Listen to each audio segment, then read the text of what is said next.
بسم اللہ الرحمن الرحیم ومما رزقناہم ينفقون، اور جو ہم نے ان کو دیا اس میں سے خرچ کرتے ہیں۔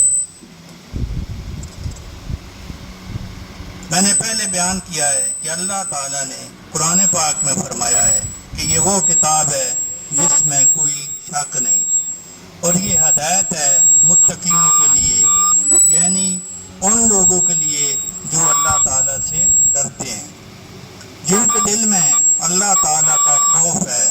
پھر ان کی تعریف اللہ تعالیٰ نے بیان فرمائی کہ وہ متقی کون لوگ ہیں، جو اللہ تعالیٰ سے ڈرنے والے ہیں۔ ان کی صفت کیا ہے، ان کی پہچان کیا ہے؟ ان کی سب سے پہلی پہچان یہ فرمائی گئی کہ وہ غیب پر ایمان رکھنے والے ہیں، یعنی جو نبی پاک صلی اللہ علیہ وآلہ وسلم نے فرمایا اس پر انہوں نے مکمل یقین کر لیا۔ نبی پاک صلی اللہ علیہ وآلہ وسلم نے اپنے محبوب کے متعلق فرمایا کہ وہ وحدہ لا شریک ہے، جو خالق ارض و سماء و ما فیہا ہے اور قادر مطلق ہے۔ ان لوگوں نے مانا اور اس حکم کو مان کر اس کے مطابق زندگی گزارنے کا عہد کیا۔ دوسری صفت یہ بیان کی گئی کہ وہ اللہ تعالیٰ کو مان گئے اور نبی پاک صلی اللہ علیہ وآلہ وسلم کے اس ارشاد پر اعتبار اور یقین کر لیا کہ اللہ تعالیٰ وحدہ لا شریک ہے، اور اس کے آخری پیغمبر حضرت محمد صلی اللہ علیہ وآلہ وسلم ہے، جو ہماری ہدایت کے لیے تشریف لائے ہیں۔ اب حضور صلی اللہ علیہ وآلہ وسلم کا ہر قول ہر فعل ہمارے لیے مشعل راہ، ہدایت، فرض اور سنت ہے۔ اس پر عمل کریں گے تو ہم مسلمان ہوں گے، اگر عمل نہیں کریں گے تو اسلام سے محروم ہو جائیں گے۔ جب یہ یقین کر لیا تو پھر اس کا شکریہ اس شکل میں ادا کیا کہ وَيُقِيمُونَ الصَّلَاةَ، یعنی انہوں نے نماز قائم کی، وہ نماز پڑھتے ہیں۔ نماز اللہ تعالیٰ کی بارگاہ میں شکریہ ادا کرنے کے لیے حاضری ہے، یعنی یہ جو جسم اللہ تعالیٰ نے عطا فرمایا ہے اس کو دیکھو، سر کے بالوں سے لے کر پاؤں کے ناخنوں تک کوئی ایک چیز ایسی نہیں جو عیبدار ہو، کوئی ایک چیز ایسی نہیں جو دنیا کے سارے کارخانے مل کر بنا سکیں یا دے سکیں۔ جو اللہ تعالیٰ کی اتنی بڑی عنایت ہے جس سے صبح سے شام تک انسان مستفید ہوتا ہے، کام لیتا ہے، اسے اللہ تعالیٰ کی بارگاہ میں حاضر کیا جاتا ہے۔ یہ حاضری مخلوق کے لیے دن میں 50 بار تھی، لیکن صرف نبی پاک صلی اللہ علیہ وآلہ وسلم کے تحت یہ مہربانی فرمائی گئی کہ 5 وقت کر دی گئی اور ثواب اس کا وہی 50 وقت کا رکھا گیا۔ یہ حاضری ایسی حاضری ہے کہ جو دل و جان سے اللہ تعالیٰ کی بارگاہ میں، یعنی وہ لوگ جو نماز صحیح قائم کرنے والے ہیں، جب اللہ تعالیٰ کی بارگاہ میں حاضر ہوتے ہیں تو وہ یہ یقین رکھتے ہیں کہ اللہ تعالیٰ ان کو دیکھ رہا ہے اور وہ اللہ تعالیٰ کو دیکھ رہے ہیں۔ ایسی حالت میں نے ہر چیز سے نسیان پیدا ہو جاتا ہے، ہر چیز کو وہ بھول جاتے ہیں، ان کی توجہ، ان کی محبت، ان کا خیال کسی اور طرف نہیں رہتا۔ جو کامل ایمان والے ہیں ان کے جسم سے اگر کوئی گوشت کے ٹکڑے بھی اتار کر لے جائیں تب بھی ان کو پتہ نہیں چلتا۔ حضرت علی رضی اللہ تعالیٰ عنہ کے متعلق مشہور ہے کہ ایک دفعہ ان کے پاؤں میں تیر لگا جو پاؤں میں دھنس گیا۔ اسے نکالتے وقت بہت سخت تکلیف ہوتی تھی۔ جب نماز کا وقت ہوا اور آپ سجدے میں گئے تو آسانی سے تیر کو نکال لیا گیا اور حضرت علی کو پتہ بھی نہیں چلا۔ درد تو ضرور ہوا لیکن دل و جان سے اپنے مالک کی طرف متوجہ تھے، اس لیے ان کو کوئی درد محسوس نہ ہوا۔ اب یہ فرمایا گیا کہ اللہ تعالیٰ سے ڈرنے والے اور اللہ تعالیٰ سے تعلق رکھنے والے لوگوں کی تیسری صفت یہ ہے کہ وہ مما رزقناہم ينفقون، جو ہم نے ان کو دیا ہے اسے اللہ تعالیٰ کے راستے میں خرچ کرتے ہیں۔ اس سے 2 باتیں ثابت ہوتی ہیں، ایک یہ کہ جو کچھ جس کے پاس ہے وہ اس کا اپنا نہیں بلکہ وہ اللہ تعالیٰ کا ہے۔ اللہ تعالیٰ اس میں صاف فیصلہ فرماتا ہے کہ جو کچھ جس کے پاس ہے وہ میرا دیا ہوا ہے۔ ہر آدمی سوچ سکتا ہے دیکھ سکتا ہے۔ اگر کسی نے کچھ کمایا اور زبان سے کمایا تو زبان اللہ تعالیٰ کی دی ہوئی ہے، آنکھ سے کمایا تو وہ اللہ تعالیٰ کی دی ہوئی ہے، ہاتھ سے کمایا تو وہ اللہ تعالیٰ کا دیا ہوا ہے، پاؤں سے کمایا تو وہ اللہ تعالیٰ کا دیا ہوا ہے، دماغ سے کمایا تو وہ اللہ تعالیٰ کا دیا ہوا ہے، عقل سے کمایا تو وہ اللہ تعالیٰ کی دی ہوئی ہے۔ ان میں سے اگر کوئی چیز بھی اللہ تعالیٰ واپس لے لے تو انسان اس کی کمی کبھی پوری نہیں کر سکتا، خواہ وہ کچھ بھی کر لے، خواہ ساری دنیا بھی اس کی مدد کرے۔ معلوم ہوا کہ اللہ تعالیٰ کا فرمان برحق ہے، سمجھنے اور عمل کرنے کے لائق ہے۔ جو کچھ جس کے پاس ہے وہ اللہ تعالیٰ کا دیا ہوا ہے۔ اللہ تعالیٰ فرماتا ہے کہ یہ سب کچھ اگر اللہ تعالیٰ کا دیا ہوا ہے تو اس کا کیا ثبوت ہے کہ تم نے یہ یقین کر لیا ہے اور نبی پاک صلی اللہ علیہ وسلم کا یہ ارشاد مان لیا ہے کہ جو کچھ تمہارے پاس ہے وہ اللہ تعالیٰ کا دیا ہوا ہے۔ اس کا ثبوت یہ ہے کہ اگر ضرورت پڑے تو سب کچھ اللہ تعالیٰ کے راستے میں خرچ کرو اور اس کو اپنی سعادت مندی سمجھو۔ تمہارے دل میں یہ بات نہیں ہونی چاہیے کہ اس کو خرچ کرنے سے تمہیں بال برابر بھی تکلیف ہوگی، بلکہ اس کو خرچ کرنے سے تمہیں خوشی ہو، تم میں ہمت ہو، جرأت ہو، اور تم ہر وقت یہ آرزو رکھو کہ ہمارا سب کچھ اللہ تعالیٰ کے راستے میں خرچ ہو۔ اللہ تعالیٰ نے جو صفتیں متقین کی بیان فرمائی ہیں، ان تمام کو اگر ہم تاریخ میں دیکھیں تو نبی پاک صلی اللہ علیہ وسلم کے غلاموں میں ایک ایک کر کے ہر ایک میں پوری کی پوری معلوم ہوتی ہیں۔ ایک ایک وصف سے ہر ایک غلام موصوف معلوم ہوتا ہے۔ اگر اسی وصف کے متعلق حضرت ابو بکر صدیق رضی اللہ تعالیٰ عنہ کو دیکھیں جو صحابہ کرام کے سردار تھے، نبی پاک صلی اللہ علیہ وسلم کے غلام خاص تھے، نبی پاک صلی اللہ علیہ وسلم کے ارشادات پر پورا عمل کرنے والے تھے، جن کی زندگی ہمارے لیے مشعل راہ ہے، جن کی زندگی سے ہم استفادہ کر سکتے ہیں۔ تو پتہ چلتا ہے کہ اس ارشاد پاک پر آپ رضی اللہ تعالیٰ عنہ نے پورا عمل کر کے دکھایا۔ جب آپ ایمان لائے تو آپ کے پاس سونے کی 40,000 اشرفیاں تھیں، لیکن سب کی سب بخوشی اللہ تعالیٰ کے راستے میں خرچ کر دی۔ لمبی تفصیل ہے کہ کس طرح کس مقام پر خرچ کی، لیکن جب سب کچھ خرچ چکے اور جنگ تبوک کا وقت آیا تو نبی پاک صلی اللہ علیہ وسلم نے ارشاد فرمایا کہ رومیوں سے مقابلہ ہے، اس لیے یہاں ساز و سامان کی ضرورت ہے۔ جس صحابی کے پاس جو کچھ تھا انہوں نے لا کر پیش کر دیا، یہاں تک کہ ایک صحابی کے پاس کچھ نہیں تھا، وہ رات بھر ایک یہودی کے کھجوروں کے باغ کو پانی لگاتے رہے اور اس سے جو مزدوری ملی وہ لا کر اس میں شامل کر دی۔ حضرت ابو بکر صدیق رضی اللہ تعالیٰ عنہ کے پاس اس وقت کچھ بھی نہیں تھا، وہ گھر چلے گئے اور جا کر اپنے کپڑے اتارے، بوری کمر کے ساتھ لپیٹی، بوری ہی اوپر کی، اسے بیری کے کانٹوں سے سی دیا اور ایک خادم کو حکم دیا کہ یہ میرے کپڑے جا کر آہستہ سے بیت المال کے ڈھیر میں رکھ دو۔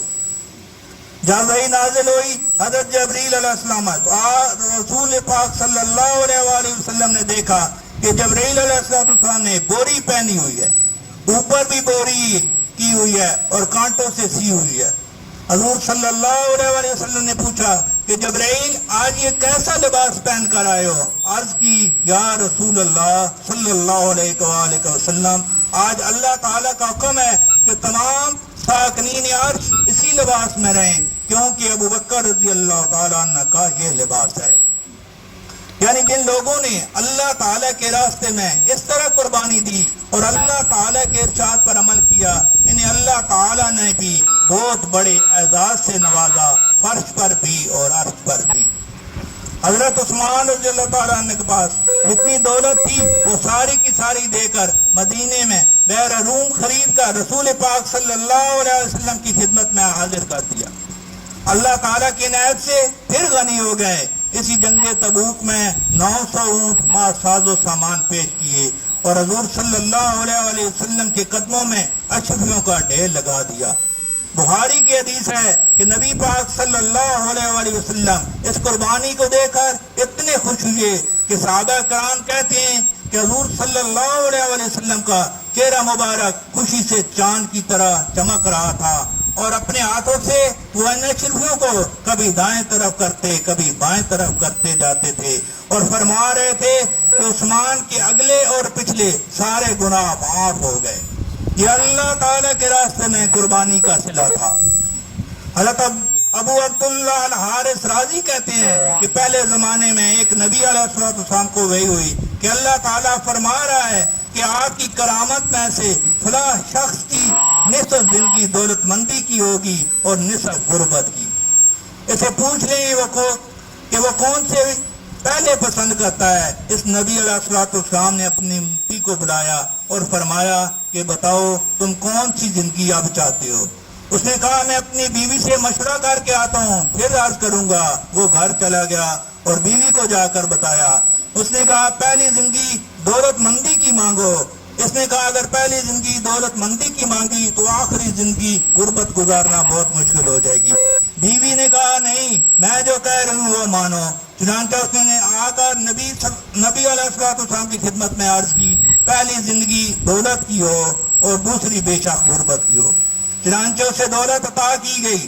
جب دولت عطا ہوئی تو بیوی نے کہا دیکھو اب اللہ تعالیٰ نے مہربانی فرما دی ہے، اب اس ساری دولت کو اللہ تعالیٰ کے راستے پر خرچ کر دو اور خوب ہاتھ کھول کر خرچ کر دو۔ چنانچہ اسے اسی طرح شروع کر دیا۔ اس کی دولت والی نصف زندگی جب ختم ہوئی تو پھر وہی نازل ہوئی کہ اس آدمی کو بتا دو کہ اس کی غربت کی زندگی اب شروع ہونے والی تھی، لیکن جو اللہ تعالیٰ نے اس سے عنایت فرمایا اس کا اس نے حق ادا کر دیا۔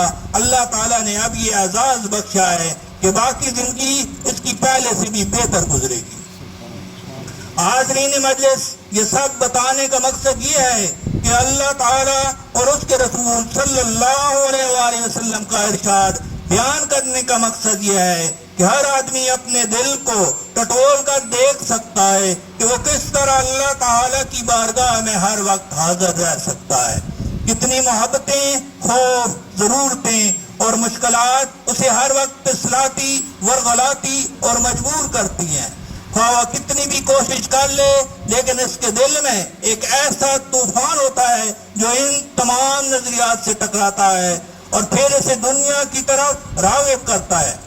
جب مال خرچ کرنے کا وقت آتا ہے تو مال انسان کو بہت عزیز ہوتا ہے، اس لیے کہ بڑی تکلیف سے اسے کماتا ہے۔ گرمیوں میں، سردیوں میں بال بچوں کو چھوڑ کر اپنی زندگی کو خرچ کر کے بے عزتی، تکلیف، مصیبت برداشت کر کے وہ مال کو جمع کرتا ہے، اسے اپنے مستقبل کا سہارا سمجھتا ہے اور خرچ کرتے ہوئے اسے بہت تکلیف ہوتی ہے۔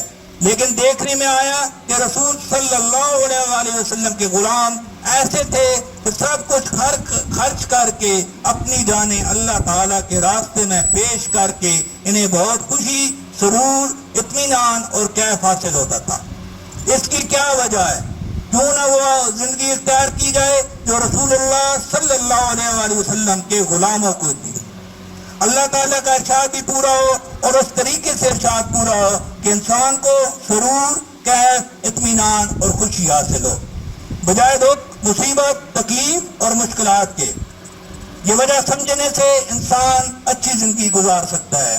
دراصل وجہ یہ ہے کہ انسان کے ساتھ نفس اور شیطان دو دشمن ہیں جو اسے غافل کر کے اس کے دل میں زنگ، سیاہی اور غبار بھر دیتے ہیں۔ اسے اللہ تعالیٰ کی طرف سے نسیان پیدا ہو جاتا ہے اور وہ دنیا کی طرف متوجہ ہو جاتا ہے۔ اسے اچھائی برائی لگتی ہے اور برائی اچھائی لگتی ہے۔ رسول اللہ صلی اللہ علیہ وآلہ کے زمانے میں نبی پاک صلی اللہ علیہ وآلہ وسلم کے دیدار پاک میں اتنی طاقت تھی کہ جو شخص بھی حضور صلی اللہ علیہ وآلہ وسلم کے سامنے پیش ہوتا تھا ایک ہی نظر میں اس کا تزکیہ نفس ہو جاتا تھا، ایک ہی نظر سے اور ایک ہی توجہ سے وہ بالکل صاف اور پاک ہو جاتا تھا۔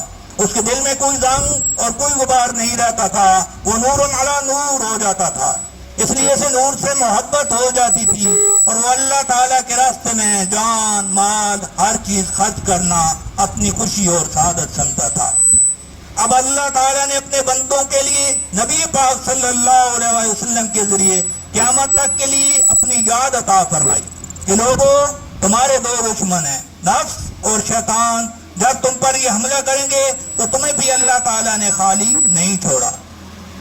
تمہیں بھی اللہ تعالیٰ نے ایسا ہتھیار دے رہا ہے جس کے ذریعے تم ان کے ساتھ مقابلہ کر سکتے ہو، اپنے آپ کو محفوظ کر سکتے ہو، خدا کے راستے پر قائم رہ کر اس کی رضا حاصل کر سکتے ہو. اور وہ ہتھیار تمہارے پاس اللہ تعالیٰ کی یاد ہے. تم اللہ تعالیٰ کی یاد اس کثرت سے کرو کہ تمہارے دل صاف ہو جائیں. جب سینے صاف ہو جائیں، نور علی نور ہو جائیں، تو تمہیں وہ نسبت رسولی صلی اللہ علیہ وآلہ وسلم حاصل ہو جائے جو حضرت ابوبکر صدیق رضی اللہ تعالیٰ عنہ کو حاصل تھی، جو حضرت عمر فاروق رضی اللہ تعالیٰ عنہ کو حاصل تھی، جو حضرت عثمان غنی رضی اللہ تعالیٰ عنہ کو حاصل تھی، جو حضرت علی المرتضیٰ کو حاصل تھی، جس کے طویل صحابہ کرام نے اپنی زندگیاں، اپنے ماں باپ، اپنی اولاد، اپنی جان و مال، ہر چیز اللہ تعالیٰ کے راستے میں قربان کر کے دنیا اور آخرت میں وہ سرخروئی اور سرفرازی حاصل کی جو سیاہ دلوں لوگوں کے لیے ناممکن ہے. اس لیے دلوں کو صاف کرنے کے لیے اللہ تعالیٰ کی یاد کی ضرورت ہے، اور اللہ تعالیٰ کی یاد سے سینے صاف کر کے نسبت رسولی صلی اللہ علیہ وآلہ وسلم حاصل کرنے کی ضرورت ہے، جو اللہ تعالیٰ کی غلامی میں زندگی گزارنے کے لیے ممد و مامان اور مشعل راہ ثابت ہوتی ہے.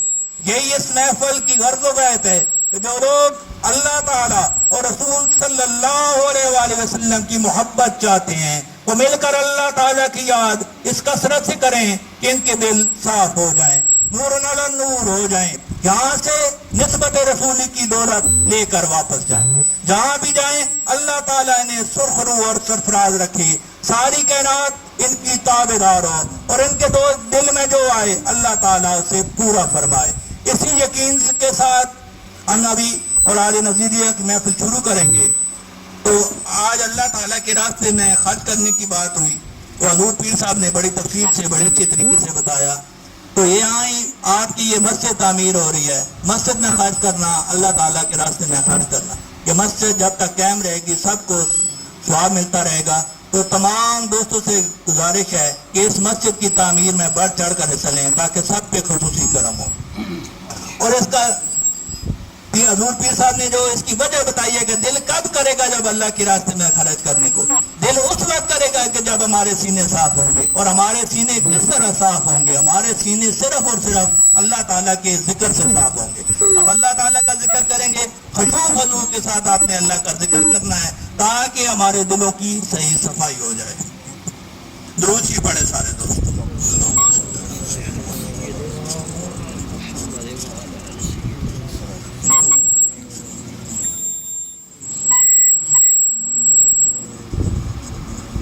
بسم اللہ الرحمن الرحیم، بسم اللہ الرحمن الرحیم، بسم اللہ الرحمن الرحیم.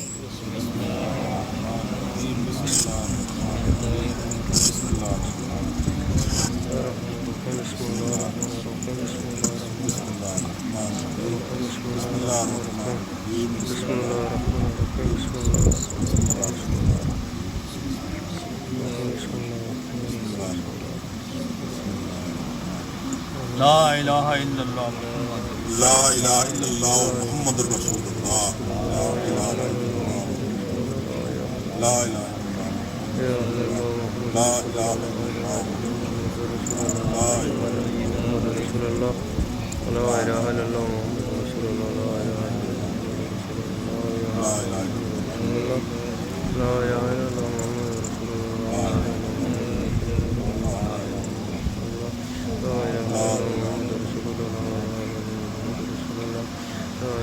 کلمہ تمجید. سبحان اللہ والحمد للہ ولا الہ الا اللہ واللہ اکبر ولا حول ولا قوۃ الا باللہ العلی العظیم. سبحان اللہ والحمد للہ ولا الہ الا اللہ سبحان اللہ والحمد للہ ولا الہ الا اللہ ولا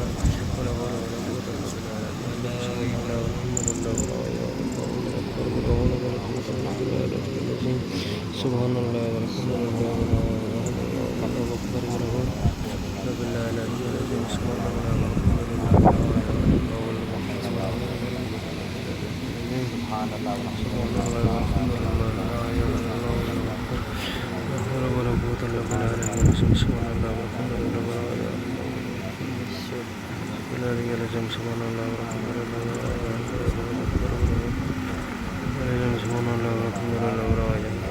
درود شریف ابراہیمی. اللهم صل على محمد وعلى ال محمد كما صليت على ابراهيم وعلى ال ابراهيم انك حميد مجيد.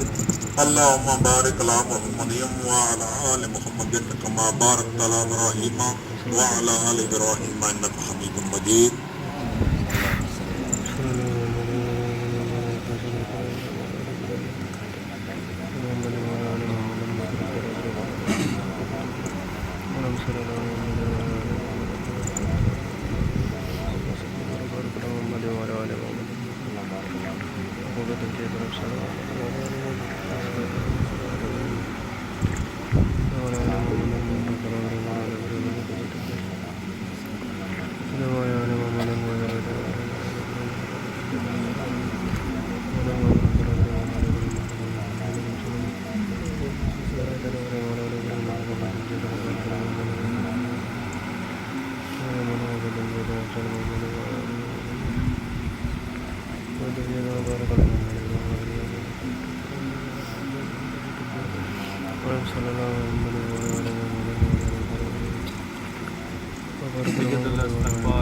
استغفر الله العظيم الذي لا اله الا هو الحي القيوم واتوب اليه.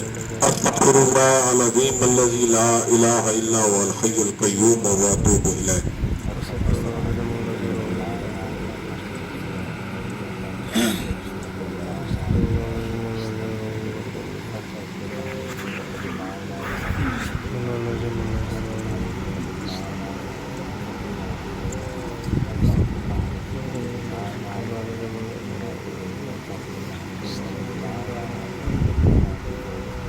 آیت کریمہ.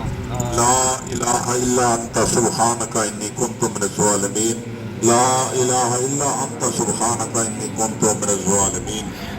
لا الہ الا انت سبحانک انی کنت من الظالمین. لا الہ الا انت سبحانک انی کنت من الظالمین.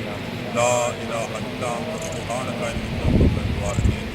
لا الہ الا انت سبحانک انی کنت من الظالمین. لا الہ الا انت سبحانک لا الہ الا انت سبحانک انی کنت من الظالمین. لا الہ الا انت سبحانک انی کنت من الظالمین. لا الہ الا انت سبحانک انی کنت من الظالمین. الحمد للہ رب العالمین الرحمن الرحیم مالک یوم الدین. ایاک نعبد و ایاک نستعین.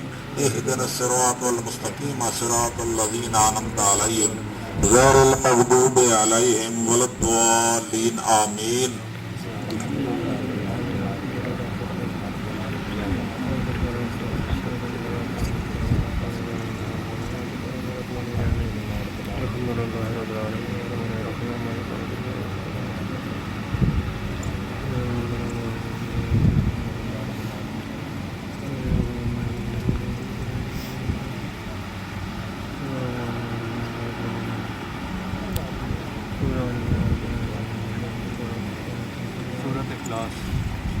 قل هو الله احد الله الصمد لم يلد ولم يولد ولم يكن له كفوا احد.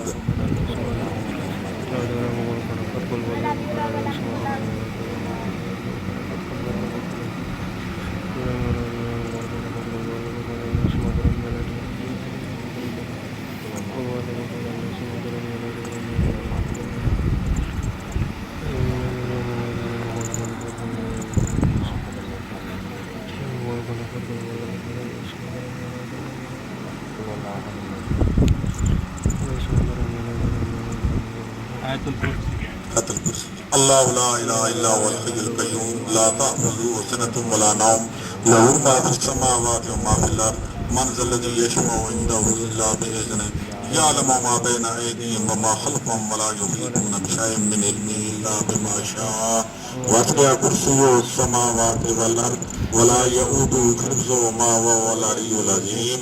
ولا لا اله الا هو الحي القيوم لا تأخذه سنة ولا نوم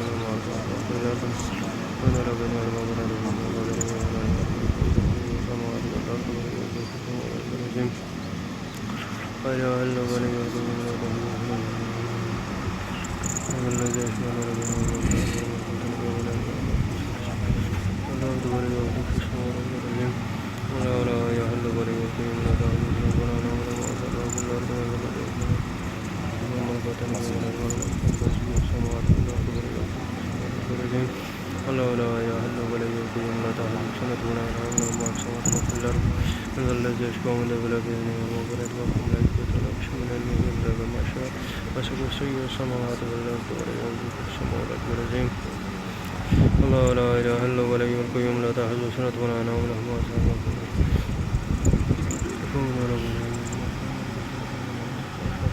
السماوات والأرض